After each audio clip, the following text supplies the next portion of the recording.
Welcome to this webinar about recycling reform for Maine. My name is Chrissy Adamowitz and I am the Sustainable Maine Outreach Coordinator for the Natural Resources Council of Maine. NRCM is an environmental advocacy organization that's been around for 60 years protecting Maine's environment. I'm here today with Sarah Nichols, the Director of the Sustainable Maine Project at NRCM. Thank you for joining us. Hello. I'm really excited to fill you all in on this transformational statewide policy proposal that will help Maine meet and exceed our recycling and climate goals. Let's get started. So this webinar is going to cover why we need recycling and the environmental benefits that it brings to us, how our current approach to recycling is flawed. We're going to talk about a policy that can reform recycling to fix the problems, and importantly, how you can get involved. We're going to have a lot of fun facts on this webinar, things you might want to take home with you and back to your communities, and you can find those facts at www.recyclingreform.org. We're so excited about recycling reform, we made a mascot. His name is Boxy McBoxface, and he's the official champion of recycling reform. You can follow him on Facebook and Twitter to get updates on the policy. Okay, so I really want to start by getting back to basics and remind us all that recycling is indeed the right thing to do. Do not be confused by misleading headlines that try to sensationalize the problems that we face, because there are solutions to them. So let's go over a few stats that we know about recycling.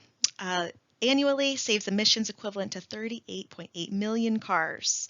Recycling 1 ton of paper saves 17 trees, 380 gallons of oil, 4,000 kilowatts of energy, 7,000 gallons of water, creates way more jobs than it does to dispose of waste in an incinerator or landfill. And recycling 1 ton of plastic saves 30 cubic yards of landfill space. So those are just a few of the stats out there.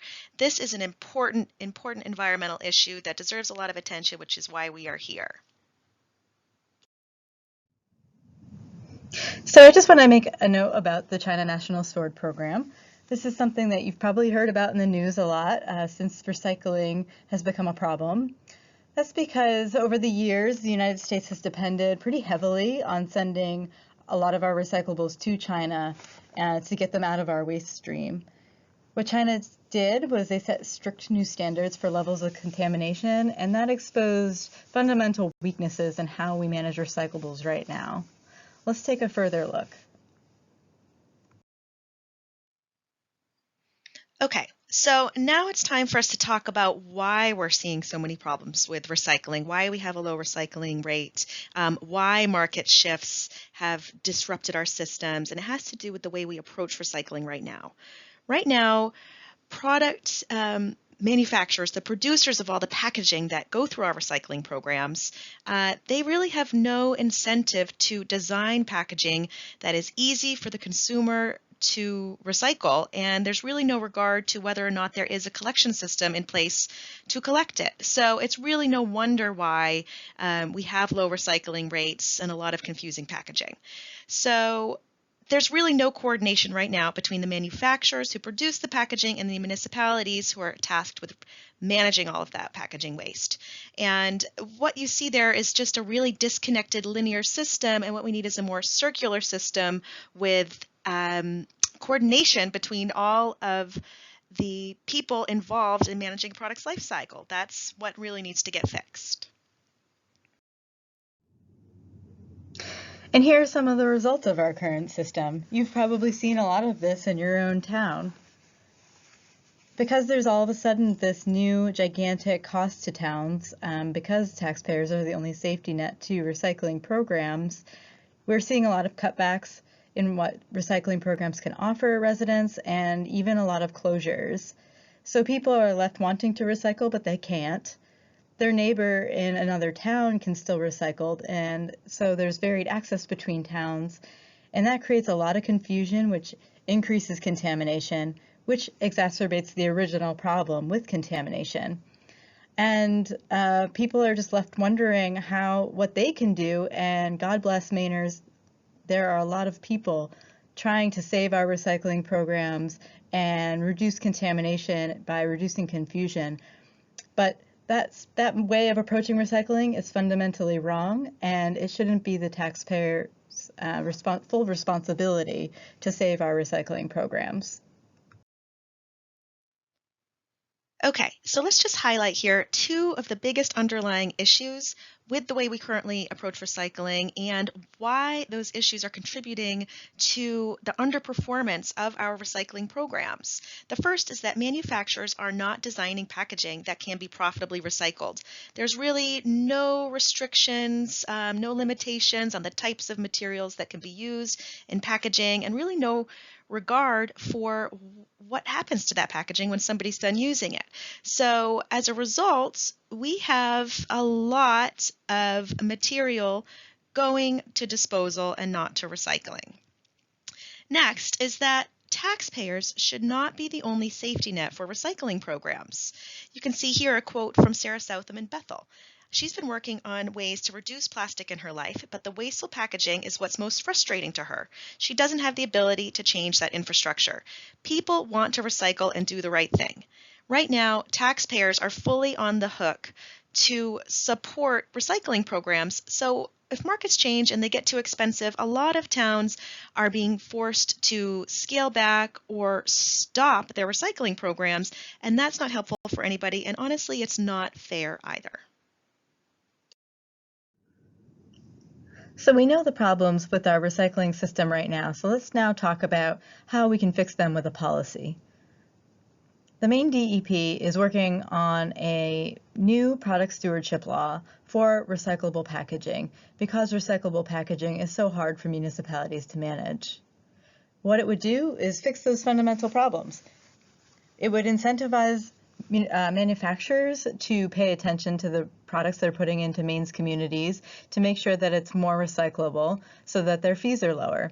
It would provide that financial incentive for them to do the right thing for recycling programs.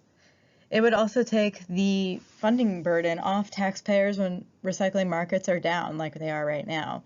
So the fees manufacturers pay into the system would be reimbursed to municipalities and create that stability that we need in order to have successful recycling programs in good times and in bad. Let's take a closer look. Okay, so here is the kind of fundamental change that we need to drastically improve our recycling rates and save taxpayer money and help the environment. And that is to change who pays for recycling programs and make sure that the way they pay into that program incentivizes the right design that we need to increase recycling. So to do that, we really need to take taxpayers out of the system and instead have the manufacturers, the brand owners, the product manufacturers pay into a system that helps reimburse our municipalities and the haulers and the processors when recycling becomes more expensive than disposal, like we're seeing now. So in that way, it's almost an insurance policy for our recycling programs when they become expensive, and it's paid for by the appropriate group, not by taxpayers who have zero control over what they're receiving. Recycling reform will make our recycling programs more effective. First, it would do this by implementing an eco-modulated fee structure for product manufacturers of packaging. Basically, what that means is that manufacturers would see lower fees based on the eco-friendliness of the product packaging that they're using. Some of the measures in other countries are recyclability, recycled content, volume, weight, toxicity, those sorts of things. And all of that is meant to incentivize less waste. There's also the fact that robust recycling programs would make disposal a less desirable option, and that means higher recycling rates. There's also the potential to foster recycling system and infrastructure improvements because we would have more stable recycling programs in the state. Right. And this type of policy would really make our programs more sustainable. Like I said before, this is really an insurance policy for our municipal programs when they become a cost burden. This way, with recycling reform, we would have municipalities get reimbursed if markets shift. Right now, taxpayers pay $16 to $17.5 million annually just to manage packaging waste, and that's a cost that they wouldn't have to pay anymore. That is pure taxpayer savings. This also creates stability in our recycling programs because instead of municipalities changing their programs based on markets, they would be staying the same, which makes education much, much easier if it's uniform and sustainable over a period of time. And really, all of these changes would help make our programs more equitable. Producers would incorporate waste management into the cost of doing business instead of depending solely on taxpayers to dispose of all of that waste at the end of its life. Producers using less wasteful packaging will pay less, and those who waste more pay more. And then really, really importantly, more Mainers would have access to strong recycling programs. Right now, there is inequities in access across the state. In more rural parts of the state, there is lower access to recycling, and in more urban parts, there's more access, and that is fundamentally unfair for the Maine people, and it's not good for the environment, and it won't help us reach our climate emissions reduction goals. So this program will fix that. It will provide fair funding to all municipalities across the state. Okay, so how do we know all these things about this policy? I know it might sound kind of new, but believe me, it is not. These extended producer responsibility for packaging, recycling programs exist all over the world, some for the past 30 years. 5 provinces in Canada utilize some form of this, 28 countries in the EU, Australia, Russia, Brazil, and more are being considered all the time. Yeah, there are a lot of places around the world that we can look to learn from for this policy. Here's one. This is from Quebec. They established their law in 2004 and have brought in $150 million in brand contributions to local recycling programs annually. 3,400 companies participate, including Walmart, Pepsi, Procter & Gamble, TD Bank, which are all companies that do business here in Maine too. The program is delivered by Eco Enterprises Quebec, which is a third-party nonprofit organization that is really the interface between the brands and the municipalities, and they provide a lot of programs and services to both parties and to support their recycling programs. So they have staff and a board of directors thinking about recycling in Quebec, and that has really fostered a lot of system improvements. And as a result, the recycling rate is almost 65%. And that rate is growing every year, and they have the dedicated people working on increasing that recycling rate. We need this here in Maine too. Right, and here is another great example from Belgium. There's a producer responsibility organization there called Fast Plus.